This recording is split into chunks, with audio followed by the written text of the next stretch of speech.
Hello बच्चों, आज हम क्लास 9th की ज्योग्राफी से चैप्टर 2 को स्टार्ट करने जा रहे हैं, जिसका नाम है फिजिकल फीचर्स ऑफ इंडिया। इस चैप्टर में हम इंडिया के फिजिकल फीचर्स के बारे में जानेंगे, जो आपके सामने मैंने लिखे हुए हैं। जिसमें सबसे पहले हम पढ़ेंगे द हिमालयन माउंटेन, फिर पढ़ेंगे द नॉर्दर्न प्लेन्स, फिर पढ़ेंगे द पेनिनसुलर प्लेट्यू, फिर पढ़ेंगे द इंडियन डेजर्ट, और उसके बाद कोस्टल प्लेन्स और द आइलैंड्स। तो हर फीचर को हम डिटेल में जानेंगे, तो हर एक का मीनिंग भी जानेंगे। लेकिन सबसे पहले जो हम स्टार्ट है वो हिमालयन माउंटेन से करेंगे। तो हम जानेंगे माउंटेन क्या होता है और हिमालयन माउंटेन के बारे में भी जानेंगे। तो आइए हम स्टार्ट करते हैं हिमालयन माउंटेन से।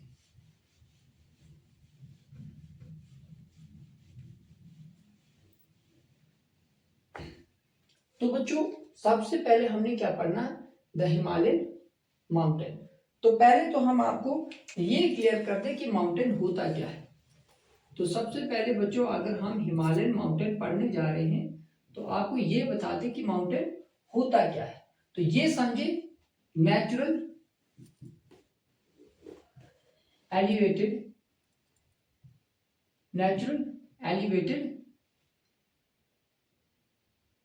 Surface of the earth.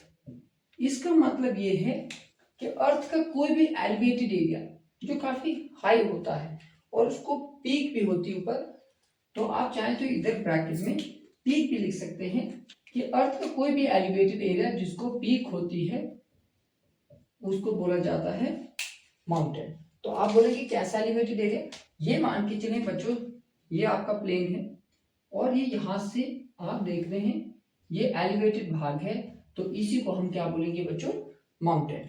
तो आई होप आपको ये पता चल गया होगा अभी तक कि माउंटेन क्या होता है। तो अगर आपको माउंटेन पता चला तो आए हिमालयन माउंटेन को पढ़ते हैं। तो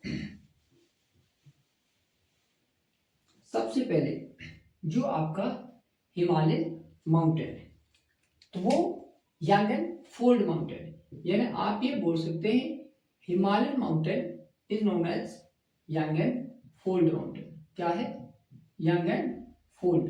तो यांगन फोल्ड क्यों है, दोनों पे बात करेंगे। पहले यांग पे, यांग इसीलिए बोला जाता है क्योंकि अभी भी हिमालय की हाइट जो है वो इंक्रीज हो रही है। क्या हो रही है, हिमालय की हाइट क्या हो रही है, इंक्रीज हो रही है। हिमालय की हाइट इंक्रीज हो रही है। तो पहली वाली बात समझ आई कि यांग क्यों बोलते हैं, कि इसकी हाइट जो अभी इंक्रीज हो रही है। अब फोल्ड माउंटेन क्यों बोलते हैं, फोल्ड माउंटेन क्यों बोलते हैं उसको हम आपको साइड पे समझाते हैं। ये देखिए बच्चों, आपने टेक्टोनिक प्लेट्स का नाम तो सुना होगा। टेक्टोनिक प्लेट का मतलब होता है मूविंग प्लेट्स, यानी जो प्लेट्स मूव करती चलती। तो आप ये समझे कि अगर ये एक प्लेट है और ये यहां पर दूसरी प्लेट, तो सपोज कीजिए ये प्लेट्स इधर की ओर मूव कर रही है और ये प्लेट इधर की ओर मूव कर रही है, तो धीरे धीरे ये एक दूसरे के नजदीक आएंगे। तो नजदीक आने के बाद एक वक्त आएगा ये प्लेट्स आपस में जुड़ जाएंगी। ये देखिए बच्चों, ये प्लेट आपस में जुड़ गई। तो जुड़ने के बाद ये जो फोर्स है ये कंटिन्यू रहेगी। तो जब ये एक दूसरे को जोर देंगे तो उस फोर्स की वजह से यहाँ पर माउंटेन बनेंगे, जिनको बोलते हैं फोल्ड माउंटेन। इनके बीच में जो फोर्स लगती है उसको कंप्रेशनल फोर्स बोला जाता है। तो आप ये समझें कि एक प्लेट यहां से आई और एक प्लेट यहां से आई, तो धीरे धीरे धीरे जब नजदीक आते हैं तो ये आपस में जुड़ना शुरू हो जाते हैं। तो ऐसे ऐसे ऐसे माउंटेन बनना स्टार्ट हो जाते हैं। तो इन माउंटेन को बोला जाता है फोल्ड माउंटेन। तो हिमालयन माउंटेन जो बना है वो भी ऐसे ही दो प्लेट्स के आपस में टकराने से बना है, तो इसी वजह से इसको फोल्ड माउंटेन बोलते हैं। आई होप आपको ये बात समझ आ गई होगी। लेकिन अब आप बोलेंगे ऐसी कौन सी दो प्लेट्स थी, तो एक प्लेट थी इंडियन प्लेट, एक प्लेट थी इंडियन प्लेट और दूसरी प्लेट यूरेशियन प्लेट। तो अगर आपको कोई पूछे कि हिमालयन माउंटेन किन दो प्लेट्स के टकराने से बनी, तो आप बोलेंगे इंडियन और यूरेशियन प्लेट। तो यहां तक आप समझ गए होंगे। तो आए हिमालय के बारे में और जानते हैं। अभी तो हमने सिर्फ ये जाना किसको यांगन फोल्ड माउंटेन बोलते हैं और क्यों बोलते हैं। तो आए आगे जानते हैं। तो मैंने बोला इंडियन और यूरेशियन प्लेट्स को टकराने से बनी है। तो आप ये मान के चलें ये वाली जो है यूरेशियन प्लेट है और ये वाली जो है इंडियन प्लेट है। यूरेशियन प्लेट और इंडियन प्लेट। तो इसका आप ये मान के चलें ये वेस्ट वाला पोर्शन, इसकी वेस्ट साइड और ये वाली ईस्ट वाली साइड है। तो जब ये दो प्लेट्स आपस में टकराई थी तो इसका ना वेस्ट पोर्शन पहले आपस में कोलाइड किया था ऐसे, फिर ईस्ट वाला। तो जो वेस्ट वाला पोर्शन स्ट्राइक किया था वो पहले धीरे से और ईस्ट वाला जोर से। अब उससे क्या हुआ, उससे ये हुआ कि इसकी विड्थ ज्यादा रहेगी और इसकी विड्थ कम होगी, लेकिन हाइट इसकी ज्यादा होगी और इसकी हाइट क्या होगी, कम होगी। आई होप आप बच्चों इस बात को समझ गए होंगे कि पहले वेस्ट साइड टकराई थी और फिर ईस्ट वाली साइड। उसकी वजह से क्या हुआ, इस साइड हाइट ज्यादा है और इस साइड ब्रेड्थ ज्यादा है। तो आए हम जानते हैं थोड़ा और। आप ये समझें ये अगर हिमालय, या अगर हिमालय हमारा वेस्ट से लेकर ईस्ट तक जो हिमालय है, तो उसके बारे में थोड़ा और जानते हैं कि ये हिमालय का वेस्ट वाला भाग है और ये वाला ईस्ट वाला। तो हिमालय की जो वेस्ट से लेकर ईस्ट तक लेंथ है, वेस्ट से लेकर ईस्ट तक जो लेंथ है वो है 2400 किलोमीटर। तो ये देखें ये जो लेंथ है हिमालय की जो लेंथ है वो 2400 किलोमीटर है और जो विड्थ है, जो विड्थ है वो 400 से लेकर 150 किलोमीटर है। तो 400 ये एक्चुअली वेस्ट वाली साइड है और 150 किलोमीटर ये ईस्ट वाली साइड है। तो आए हम थोड़ा और जानते हैं वेस्ट और ईस्ट के बारे में। तो अगर आपसे बोले ये रिवर के बेस पे कहां से कहां तक है, रिवर के बेस पर कहां से कहां तक है, तो आप देखेंगे वेस्ट वाली साइड इसका जो रिवर है वो है इंडस और ईस्ट वाली साइड आप जाएंगे तो आपको ब्रह्मपुत्र रिवर देखने को मिलेगा। दूसरा अगर आप बात करेंगे रीजन की, तो आप देखेंगे वेस्ट वाली साइड इसको जे&के है और ईस्ट वाली साइड इसको अरुणाचल प्रदेश, अरुणाचल प्रदेश। उसके बाद अगर आप माउंटेन की बात करें, किसकी बात करें, माउंटेन की, तो माउंटेन जो है ये वेस्ट वाली साइड नंगा पर्वत से लेकर, नंगा पर्वत से लेकर नामचा बारवा तक है, नामचा बारवा तक है। उसके बाद अगर आप विड्थ की बात करें, उसके बाद अगर आप विड्थ की बात करें तो विड्थ इसकी जो वेस्ट वाली साइड है या जे&के वाली साइड बोल लीजिए 400 किलोमीटर और ईस्ट वाली साइड 150 किलोमीटर के आसपास है। तो सबसे पहले बच्चों मैंने हिमालय के बारे में क्या बोला कि ये यांगन फोल्ड माउंटेन है, इसकी जो लेंथ है 2400 किलोमीटर है, इसकी जो विड्थ है 400 किलोमीटर से लेकर 150 किलोमीटर तक है। तो मैंने बोला अगर इसकी वेस्ट से लेकर ईस्ट तक बात करें तो ये वेस्ट में इंडस रिवर से लेकर ब्रह्मपुत्र रिवर तक है, जे&के से लेकर अरुणाचल प्रदेश तक है और माउंटेन की बात करें तो नंगा पर्वत से लेकर नामचा बारवा तक है। और विड्थ मैंने पहले बताई वेस्ट वाली साइड 400 किलोमीटर है और ईस्ट वाली साइड 150 किलोमीटर है। तो आई होप बच्चों आप ये इतनी बात समझ गए होंगे। तो हिमालय के बारे में जनरल अंडरस्टैंडिंग आपको मिल गई होगी। तो अब हम जानेंगे रेंजेस ऑफ हिमालय के बारे में। बच्चों मैंने बताया कि हमने हिमालय माउंटेन के बारे में जनरल अंडरस्टैंडिंग कर ली, जिसमें हमने जाना कि कैसे बना। तो अब मैं बात कर रहा था कि रेंजेस ऑफ हिमालय के बारे में जानेंगे। तो सबसे पहले आपको ये पता होना चाहिए कि रेंजेस होता क्या है। तो रेंजेस जो होती हैं, रेंजेस होती है बच्चों, आप ये समझे कि चेन ऑफ माउंटेन्स, या आप ये बोल लीजिए सीरीज ऑफ माउंटेन। तो आप बोलेंगे चेन ऑफ माउंटेन का मतलब जैसे ये माउंटेन है, फिर ये है, ये है, ये है, ये है, ये है, तो ये जो चेन ऑफ माउंटेन या सीरीज ऑफ माउंटेन है, इसी को बोला जाता है रेंजेस। तो हमने रेंजेस ऑफ हिमालय पढ़नी है, तो जिसमें आप देखेंगे रेंजेस ऑफ हिमालय जो है वो 3 है। कितनी है बच्चों? 3। तो 3 रेंजेस ऑफ हिमालय जो है, पहले एक रेंज ऐसे, तो इसको आप ग्रेट हिमालय बोलते हैं। उसके बाद दूसरी रेंज ऐसे, उसको आप मिडल हिमालय बोलते हैं। उसके बाद तीसरी रेंज देखने को मिलेगी जिसको हम शिवालिक हिमालय बोलते हैं। तो मैंने बोला हिमालय की कितनी रेंजेस है? 3 है, ग्रेट हिमालय, मिडल हिमालय और शिवालिक हिमालय। तो जिसमें हम सबसे पहले किसके बारे में जानेंगे? ग्रेट हिमालय के बारे में। तो आए हम पढ़ते हैं ग्रेट हिमालय के बारे में। ग्रेट हिमालय, तो ग्रेट हिमालय के बारे में हम जानेंगे। तो ग्रेट हिमालय जो है उसको हम इनर हिमालय भी कहते हैं। ग्रेट हिमालय को हम इनर हिमालय भी कहते हैं।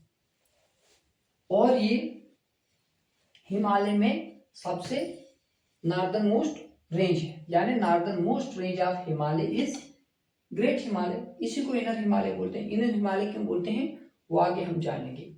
और इसी को हम हिमाद्री भी बोलते हैं। ग्रेट हिमालय को हम हिमालय भी बोलते हैं। कारण क्या कि इसमें पूरे साल बर्फ रहती है, यानी आप ये बोल सकते हैं कि covered with snow throughout the year. Throughout the year great Himalaya is covered with snow, that's why it is also known as Himadri. तो हम हिमालय की बात करेंगे कि हिमालय पे बहुत सारी ऊंची ऊंची चोटियां हैं। हाईएस्ट माउंटेन इस पे आप जानेंगे, जैसे माउंट एवरेस्ट जो है दुनिया की हाईएस्ट पीक है, वो भी इसी पर है। लेकिन ऐसे जनरल में सबकी अगर एवरेज हाइट बोले, ग्रेट हिमालय की जो एवरेज हाइट है, तो इसकी एवरेज हाइट जो है वो है 6000 मीटर, सॉरी किलोमीटर ने 6000 मीटर। तो ग्रेट हिमालय की जो एवरेज हाइट है वो 6000 मीटर है।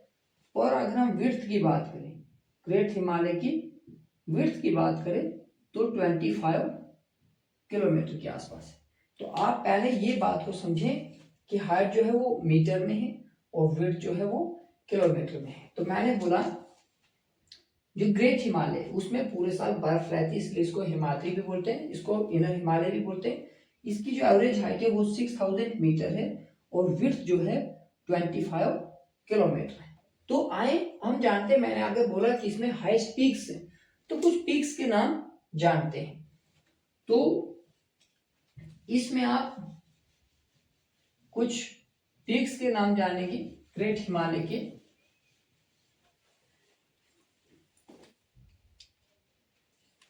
तो आप लिखेंगे मकालू, MAKALU, मकालू। आप लिखेंगे मनसालू, MANSALU, मनसालू। आप लिखेंगे धौलागिरी, आप लिखेंगे माउंट एवरेस्ट।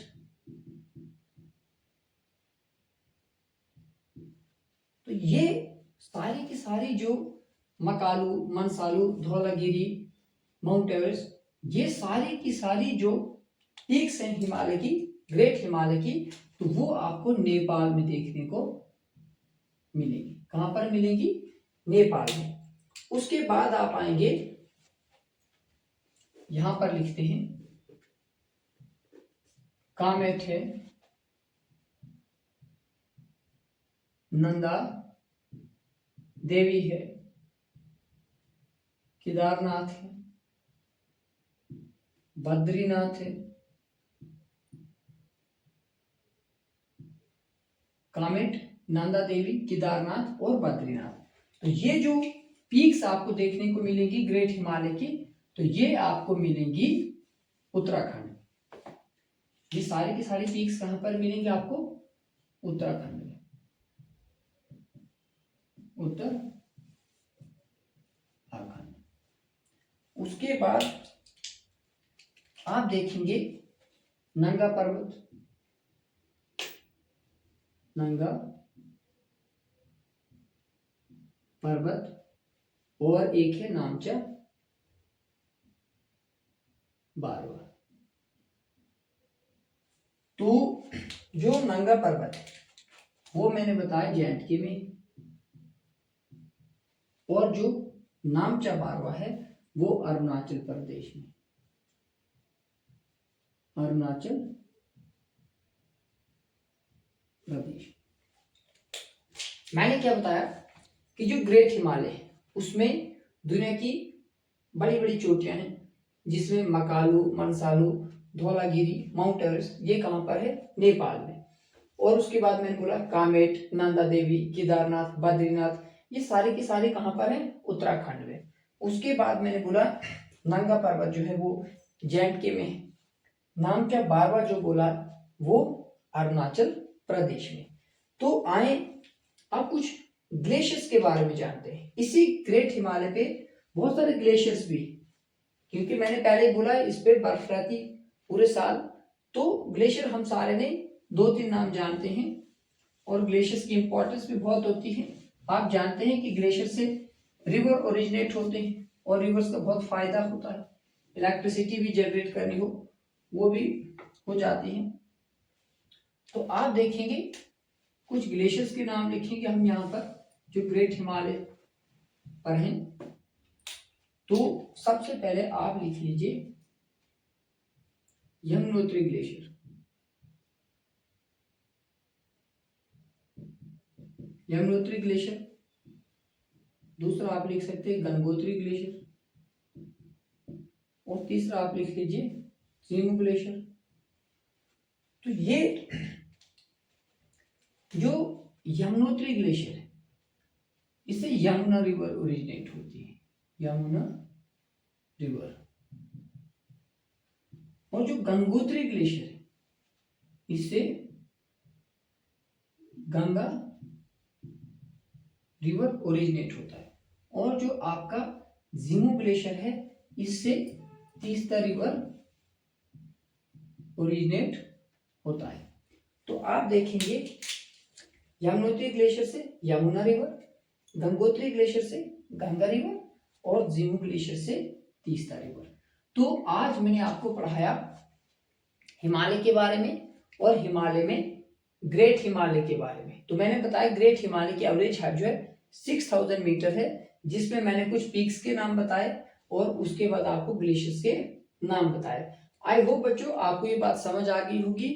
अगर आपको कोई भी डाउट होगी, कोई भी क्वेरी होगी, आप कमेंट सेक्शन में बता सकते हैं। तो बने रहें, नेक्स्ट वीडियो और आएंगी। लाइक भी करें, कमेंट भी करें, सब्सक्राइब करें और शेयर भी करें। थैंक यू बच्चों, मिलते हैं नेक्स्ट वीडियो में।